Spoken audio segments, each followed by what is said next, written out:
belajar mencari jejak burung terbang tersebut. Jadi teman-teman, eh, itu salah satu mengapa kita mempersembahkan tipat lampulan yang berupa seekor burung. Ada juga yang melengkapi dengan tape dan jajalaklak. Silahkan ya, jajalaklaknya mau unsur beras dan tapenya ketan. Silahkan. Di situ ada warna barangkali, ada warna kemudian berisi gula Bali ya. Kalau ketannya memakai ketan injin, berarti di situ ada warna hitam, ya ada warna putih, kemudian gula Bali ada warna merah. Jadi teman-teman yang dari Bali, temu Mak Tino di Bali pasti sudah paham itu. Silahkan dijelaskan masing-masing sesuai dengan kemampuan atau persepsi teman-teman masing-masing. Dan itu yang dilakukan untuk menjaga keselamatan hidup di rumah tangga ya maupun hidup semua makhluk. Nah, ini uh, mungkin penting diperhatikan ya bagi teman-teman. Itu menjadi telling story untuk pariwisata berkelanjutan. Ya, karena itulah di tempat-tempat wisata juga wajib kalau emang ada tugu atau ada tempat-tempat yang diyakini memberikan perlindungan kepada semua penghuni di tempat itu, di kawasan wisata itu, ya mungkin ya perlu ya mengaturkan sesajen seperti itu setiap Kajang Kleon misalnya. Ya, silakan. Ya, ini bagian dari pariwisata berkelanjutan. Mengenai benar atau tidak, jangan dipertentangkan. Sekali lagi, jangan dipertentangkan karena ini adalah kepercayaan dan keyakinan yang membuat diri orang itu akan semakin kuat. Nah, ketika kita kuat terhadap keberadaan pariwisata kita yang bisa memberikan kebahagiaan kepada masyarakat, ya, kepada masyarakat, kepada diri kita dan juga kepada orang lain, maka yakini lakukan pekerjaan di bidang pariwisata dengan ya baik-baik dengan hati yang tulus. Jangan dipertentangkan atau jangan membuat hal-hal yang merusak kebahagiaan hati orang lain, yang merusak kebahagiaan lingkungan, dan tentu tidak menyalahi keyakinan terhadap kemahakuasaan Ida Sang Hyang Widiwasa. Itu pariwisata budaya yang diharapkan berkelanjutan. Nah, lalu bagaimana pengetahuan tentang pariwisata berkelanjutan itu? Sekarang kita akan diskusikan ya. Kelompok selanjutnya akan berdiskusi sesuai dengan buku yang saya berikan. Tolong itu diacu dulu sebelum mengembangkan menjadi uh, pengetahuan teman-teman dan fakta yang ditemukan di lapangan dalam ini risetnya ya. Ini hanya pelatihan saja teman-teman ya, hanya pelatihan untuk melihat lebih jernih nanti ketika membuat proposalnya. Ya, membuat proposalnya karena sekali lagi ya pengalaman dari kakak kelas yang telah tamat kah atau yang sedang berproses sekarang, eh, seringkali latar belakangnya bukan masalah yang muncul, tetapi ilmu yang muncul, ilmu pariwisata gitu ya. Jadi kalau mau dia mengkritisi atau melihat mengatakan fenomena pariwisata berkelanjutan, ilmu pariwisata berkelanjutan yang dia tulis banyak-banyak di latar belakang bukan masalah. Jadi ini persoalan teman-teman ya, kenapa yang harus getol mengajak teman-teman melihat ya, mencoba eh, bersama-sama belajar melihat masalah itu ya, lalu mencoba memberikan pemahaman dari apa yang kita pelajari bersama. Karena itulah kita mungkin sangat bagus ya, diskusi kita lebih mengerucut ya. Kira-kira itu yang saya sampaikan di awal ya. Silakan diambil alih kelas untuk berdiskusi kelompok selanjutnya.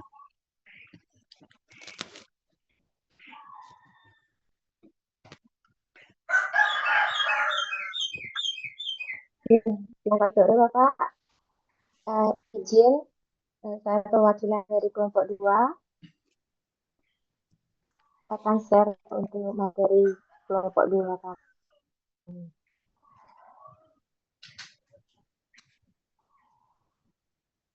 Sepertinya Anda membahas the three dimensi ya.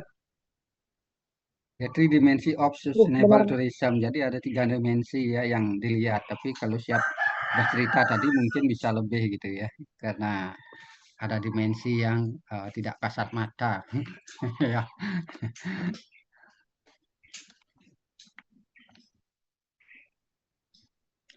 silakan lanjut ya.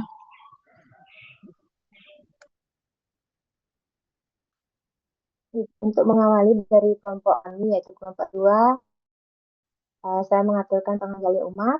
Om Swastiastu, Assalamualaikum, salam sejahtera untuk kita semua, salam kebajikan, Rahayu, Nama Budaya. Izinkan saya untuk memperkenalkan kelompok 2, yaitu ada pemanggil Tiana, setelah itu ada Aditya, Pak Dewo, Pak Widiana, dan saya sendiri, Parinita. Nah, untuk di pendahuluan, saya akan persilakan untuk teman kami. Silakan.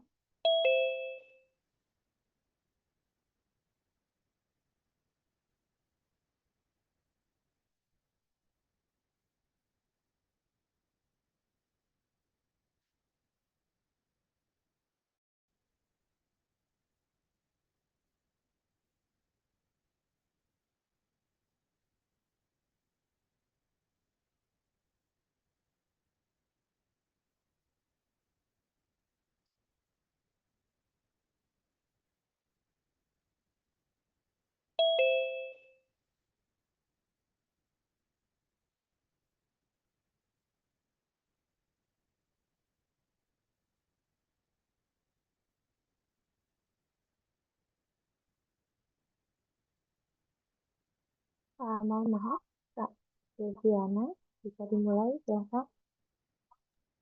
Maaf Kak, untuk saya tuh di bagian 4 sampai 7. Oh,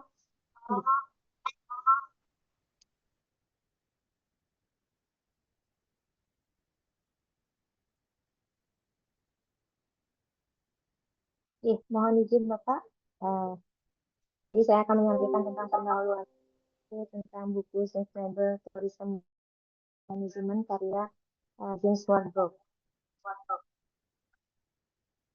Eh, jadi buku ini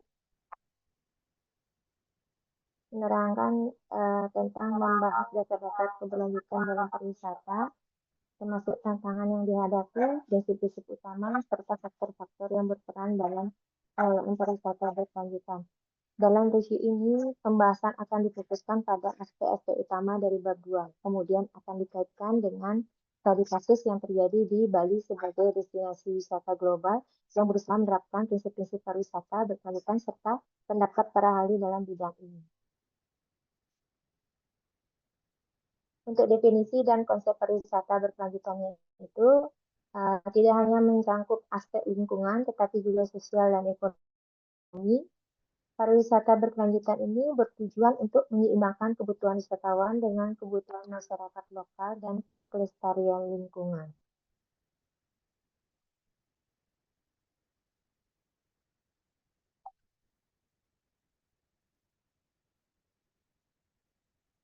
Sedangkan untuk tantangan pariwisata berkelanjutan ini ada dua kepentingan, kurangan regulasi yang kuat, dan tekanan ekonomi. Bahkan bisa dilanjut Kak Desi. Oke, mungkin agak kelewat ya. Baik, saya lanjutkan di prinsip pariwisata berkelanjutan.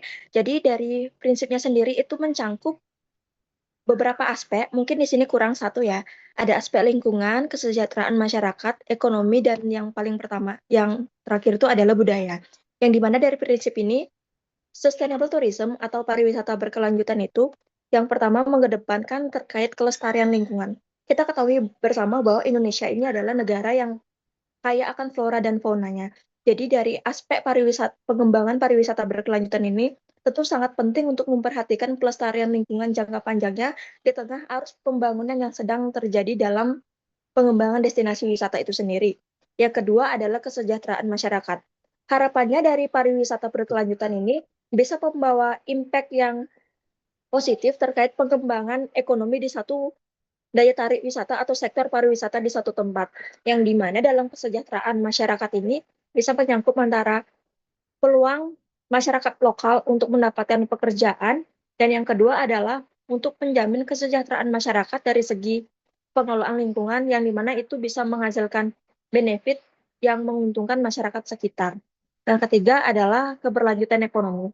Keberlanjutan ekonomi yang dimaksud ini adalah ketika suatu tempat wisata itu mengalami suatu pengembangan ekonomi, diharapkan dari sektor pariwisata ini tidak hanya menguntungkan dari pihak pemerintah saja, namun dari masyarakat lokal juga mendapatkan impact yang lebih atas keberlanjutan ekonomi ini. Dan yang keempat, mungkin di sini belum tercantum, adalah prinsip kebudayaan. Nah, dari berbagai tempat destinasi wisata itu tentu memiliki keberagaman dan keunikannya masing-masing. Jadi harapannya dari pariwisata berkelanjutan ini, budaya atau ciri khas yang dimiliki suatu tempat itu tidak tergerus oleh perkembangan zaman, agar budaya ini masih bisa eksis menjadi suatu daya tarik yang unik bagi suatu tempat yang memiliki tempat wisata, agar tetap bisa melestarikan kebudayaannya. Lanjut.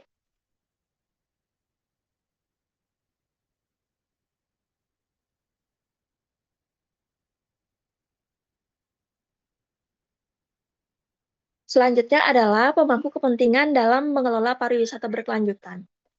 Dari Swarbrick mengidentifikasikan berbagai faktor yang memiliki peran penting dalam pengelolaan pariwisata berkelanjutan ini. Yang pertama adalah pemerintahan. Kita ketahui bersama bahwa pemerintah mengambil andil sebagai stakeholder dalam hal merumuskan kebijakan terhadap pariwisata berkelanjutan.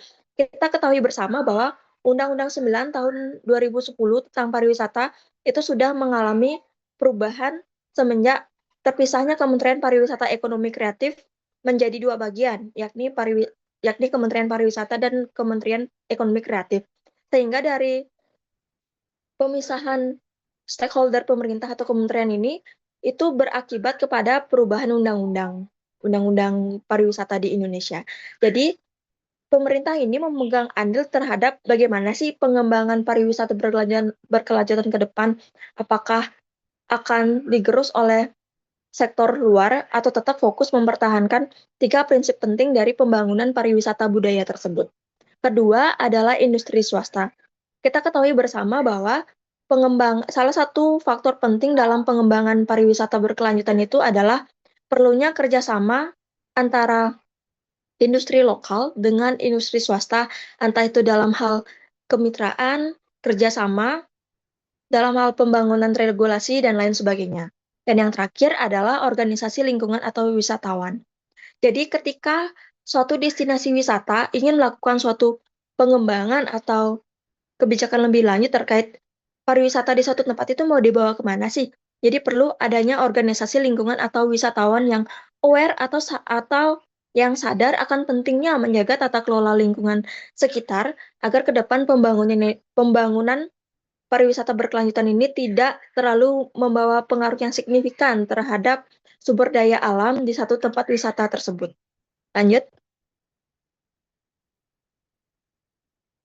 Baik, berikutnya adalah contoh studi kasus dari penerapan prinsip-prinsip dari sustainable tourism ini sendiri. Jadi, untuk bagian ini akan diteruskan oleh teman saya. Untuk waktu dan tempat, dipersilakan. Baik, terima kasih atas kesempatannya.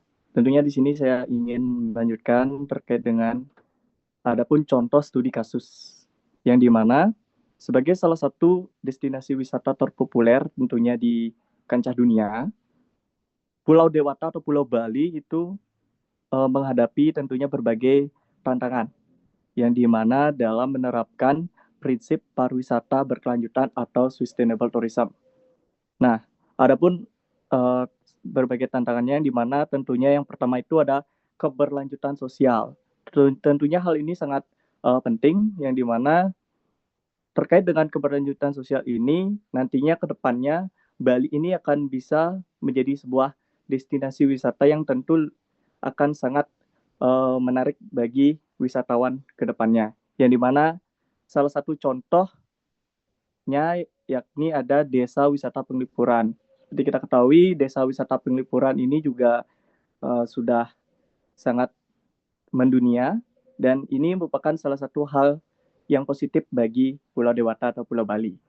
Yang selanjutnya ada keberlanjutan ekonomi, yang dimana jika berbicara tentang keberlanjutan ekonomi, ini juga sangat harus kita perhatikan, yang dimana tentu Bali sangat banyak menyumbang untuk negara Indonesia. Jadinya kita tentu harus bisa berkelanjutan kembali terkait dengan ekonomi ini, yang dimana agar kedepannya Bali bisa lebih baik ke depannya.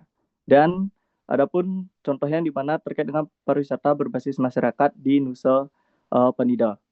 Tentu ini juga merupakan cikal bakal yang sangat luar biasa, yang dimana telur emasnya Bali atau Nusa Penida ini merupakan aset yang sangat luar biasa bagi Bali, yang dimana tentu kita sebagai uh, masyarakat Bali tentunya jadi harus bisa mengembangkan dan tetap melestarikan apa yang sudah ada di Bali, tentunya dalam sektor pariwisata. Dan selanjutnya ada konservasi alam. Tentu kita ketahui bahwa Bali tidak hanya terkenal dengan budayanya, namun alamnya juga sangat luar biasa. Jadi kita juga sebagai masyarakat Bali tentunya yang dibidangi di dalam sektor pariwisata, mohon maaf Kak, bisa di back sedikit di slide sebelumnya Kak. Mundur lagi Kak.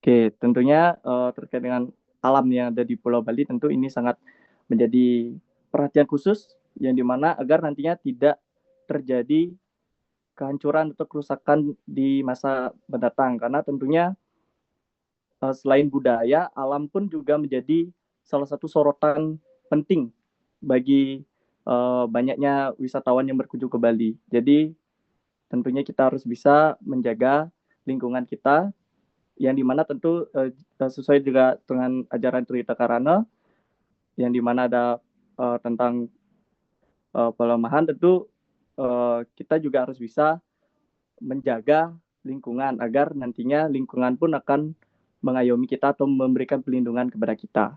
Yang dimana tentunya kalau kita lihat terkait dengan kasusnya, yang dimana ada overtourism tentunya, yang seperti kita ketahui bersama, Bali sedang mengalami ini, yang kita ambil sampelnya itu yang ada di Pantai Pandawa dan juga Pantai Kuta.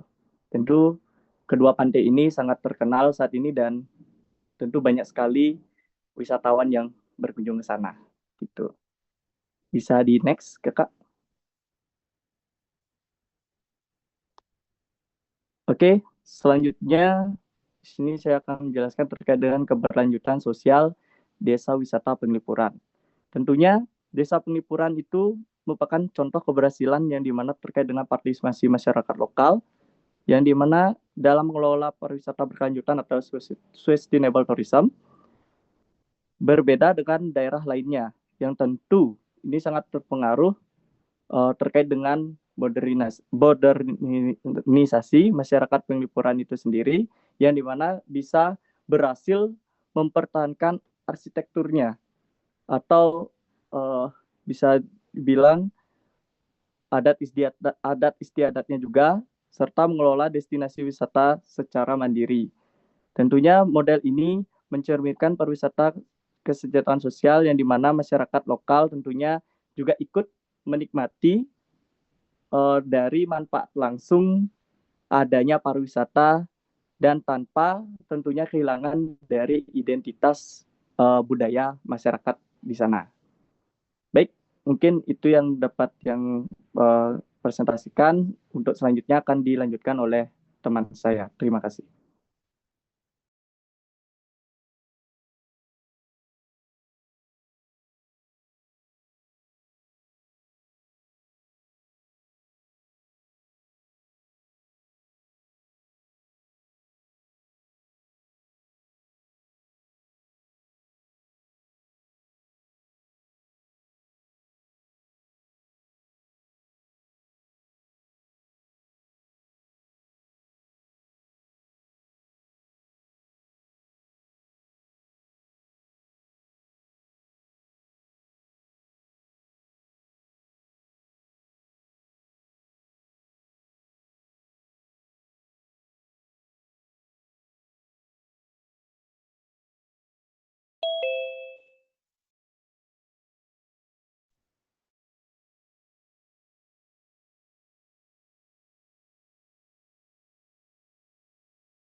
Ampura, Prof. Tadi yang mute.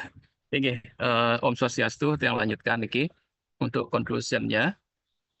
Jadi dari Sustainable Tourism Management oleh J. Swart Group memberikan wawasan penting tentang prinsip dan tantangan dalam menerapkan pariwisata berkelanjutan.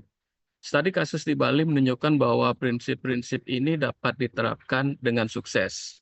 Meskipun Bali telah mengadopsi berbagai strategi untuk mendukung pariwisata berkelanjutan, namun masih ada sejumlah tantangan besar yang perlu diatasi, seperti masalah air dan sampah, tekanan terhadap daya lokal, serta overtourism yang menyebabkan beberapa destinasi menjadi terlalu padat. Nah, beberapa solusi juga telah diterapkan, antara lain penggunaan teknologi pengolahan limbah, pembatasan jumlah wisatawan, serta diversifikasi destinasi wisatawan untuk mengurangi tekanan pada lokasi-lokasi yang sudah terlalu padat. Nah, ini prinsip-prinsip inilah yang sudah diterapkan, sehingga di Bali itu dapat dinyatakan prinsip yang diterapkan ini sudah berhasil. Nah, secara keseluruhan, penerapan prinsip-prinsip pariwisata berkelanjutan di Bali menunjukkan kemajuan yang signifikan, meskipun masih ada tantangan yang perlu diatasi. Pembelajaran dari studi kasus Bali dapat memberikan wawasan penting bagi destinasi wisatawan lainnya yang berusaha untuk mengimplementasikan pariwisata berkelanjutan dengan tetap memperhatikan aspek sosial, ekonomi, dan lingkungan.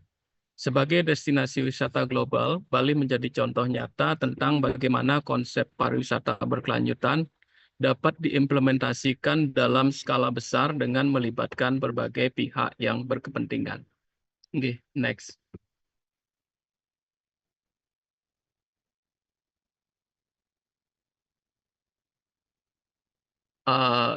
Ini punika pembahasan dari kelompok kami, dan berikutnya kita akan serahkan kembali ke moderator yang matur susun.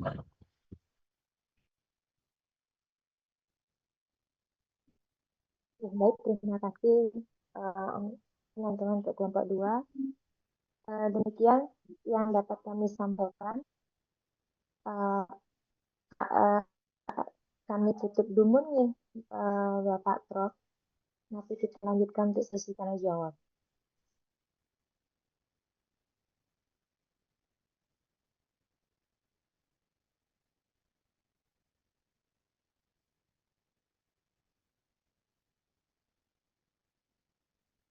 Mungkin dilanjutkan nanti untuk sesi tanya jawabnya.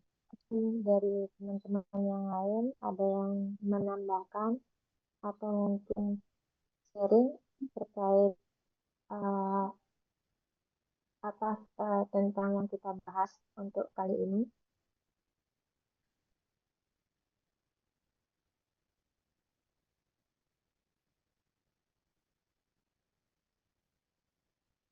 Atau sambil menunggu mungkin dari teman-teman saya kelompok 2 ada yang ingin menyampaikan untuk rangkumannya.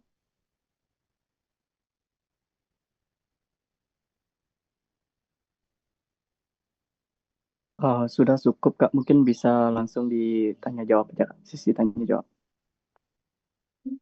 Ini ada 4 teman-teman dari rujukannya yang angkat tangan. Mungkin kita ambil dulu dari Pak Ketut Parke nih. Dulu Pak Ketut. Om Swastiastu, Pak Prof, dan rekan-rekan kelompok 2 dan rekan-rekan mahasiswa PBK. Pak Prof yang Ketut Sarke nomor absen 04. Ingin sedikit artinya menanggapi dan bertanya terkait dengan presentasi dari kelompok 2. Nah, jadi seperti dipaparkan bahwa mengambil contoh sampel di desa Penglipuran, di pulau atau kecamatan Nusa Penida, dan juga di daerah wisata Pantai atau Kuta dan juga di Pantai Pandawa. Nah, jadi seperti kita amati bersama atau saya berapa kali ke Pantai Kuta dan juga ke Pantai Pandawa, dan juga termasuk ke eh, beberapa kali ke objek wisata di Nusa Penida seperti di Klingking, Broken Bed, Pantai Wub, ya, atau di Angel Bilabong, terus apa namanya itu, terus ke daerah timur, ke Rumah Pohon, dan lain-lainnya itu, termasuk juga yang pernah ke Bangli, ke Desa Penglipuran. Jadi khusus untuk lingkungan dipaparkan tadi tentang sampah yang ada di daerah Pantai Kuta khususnya. Nah, dari amatan yang beberapa kali ikut dalam aksi sosial Beat Cleans dengan komunitas yang kami miliki atau himpunan yang kami miliki dengan TNI, Korem, Wirasatya Udayana untuk membersihkan Pantai Kuta di awal-awal tahun. Nah, itu kan ada hujan dengan disertai dengan angin kencang, tentu akan berdampak terhadap keindahan Pantai Kuta. Maksud yang bahwa di sana akan bertebaran dan terjadi penumpukan, khususnya sampah plastik, tentu dengan dibarengi sampah organik seperti ranting atau batang dari pohon yang dibawa oleh air dari hulu ke hilir. Nah, jadi Pantai Kuta di sana mendapatkan luberan, menurut saya, Tiang, bahwa tidak sampah itu dihasilkan oleh wisatawan atau pelaku usaha yang ada di daerah sepanjang Pantai Kuta. Itu dihasilkan oleh masyarakat yang ada di hulu. Nah, di bantaran sungai-sungai yang ada di Bali Selatan, Bali Tengah, dan Bali Timur, dan itu dialirkan oleh sampah itu oleh air sungai yang ada di beberapa sungai itu. Nah, terus disapu oleh ombak dan dibawa ke sepanjang Pantai Kuta. Nah, jadi menurut yang tidak ada korelasinya antara sampah yang ada di Pantai Kuta dengan usaha wisata yang ada di Kuta. Nah, sampah-sampah yang ada di sana menurut hemat kami itu sudah organize atau dimanage dengan baik. Nah, masyarakat di sana dan juga pengusaha, baik itu restoran, hotel, dan yang lain, ikut dalam pengumpulan sampah dan mereka membayar retribusi bulanan. Nah, jadi tidak ada alasan bahwa mereka membuang sampah ke laut atau ke pantai. Nah, itu mohon menjadi satu atensi bahwa sampah itu terkumpul di sana oleh aliran air tawar di sungai-sungai dan juga kemudian dibawa oleh ombak atau arus ke sepanjang Pantai Kuta. Nah, itu terhadap sampah yang mempengaruhi lingkungan. Tentu sampah ini tidak baik dan tidak bagus untuk citra budaya masyarakat Bali, yang dimana masyarakat Bali seperti dipaparkan sebelumnya pada minggu lalu, itu memiliki konsep Trihita Karana, 3 harmoni penyebab kebahagiaan itu. Salah satunya adalah bagaimana masyarakat Bali, orang Bali bisa memperlakukan alam lingkungannya dengan baik dan bijaksana. Nah, itu di sana. Nah, kemudian di daerah Penglipuran. Nah, setelah kami amati di sana di lapangan,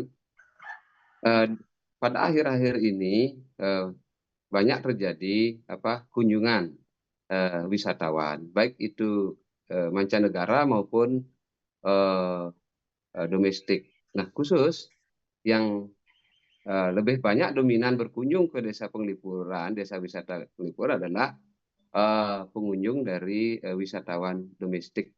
Nah, itu kita bisa lihat dari penuhnya area parkir bus yang ada, kemudian juga parkir-parkir yang sifatnya temporer, dadakan. Nah, jadi tentu masyarakat di penglipuran memiliki identitas dan budaya sendiri.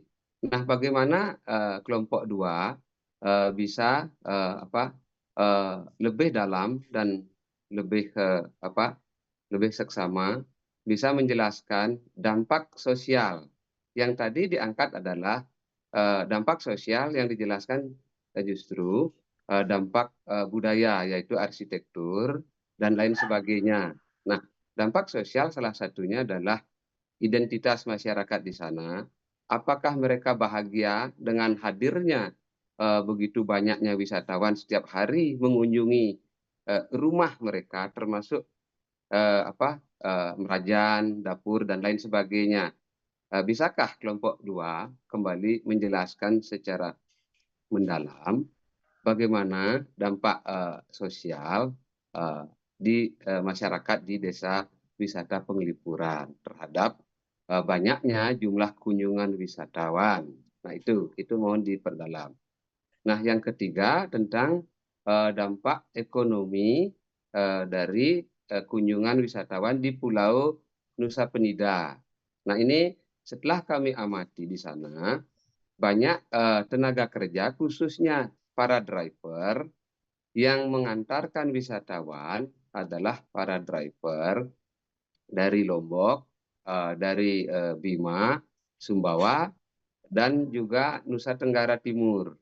Nah, berarti secara sementara bisa disimpulkan di sana masyarakat lokal tidak begitu banyak aktif di dalam industri pariwisata di Nusa Penida karena tenaga kerjanya khususnya driver yang sehari-hari mengantarkan wisatawan yang nyebrang dari pulau daratan ke Nusa Penida adalah wisatawan. Itu diantar oleh para driver yang kebanyakan dari daerah lain. Apakah kelompok 2 melihat dampak ekonomi ini berpengaruh terhadap masyarakat lokal secara umum? Nah, itu kalau kita lihat dari para pengantar driver dari kendaraan-kendaraan wisatawan yang ada di Pulau Nusa Penida. Nah, itu pertanyaan yang 2 dari aspek sosial dan di desa wisata penglipuran dan dampak ekonomi terhadap masyarakat lokal di Nusa Penida. Om Santi. Terima kasih Pak Prof dan kelompok 2. Baik, terima kasih sebelumnya Pak Tot atas pertanyaannya. Jadi mungkin mohon izin Pak Prof, saya langsung menanggapi pertanyaan dari Pak Tot Sarkenya. Jadi pertama, Pak Tot tadi bertanya terkait bagaimana dampak sosial dari pariwisata berkelanjutan, Kenten Pak Nggih. Jadi dari pendapat kami Bapak, mohon izin, pariwisata berkelanjutan itu tentu memberikan dampak sosial yang signifikan, terutama bagi masyarakat lokal. Jadi di sini dari berbagai sumber literatur yang saya baca itu, impact dari pariwisata berkelanjutan ini ada dampak positifnya dan ada dampak negatifnya, Bapak.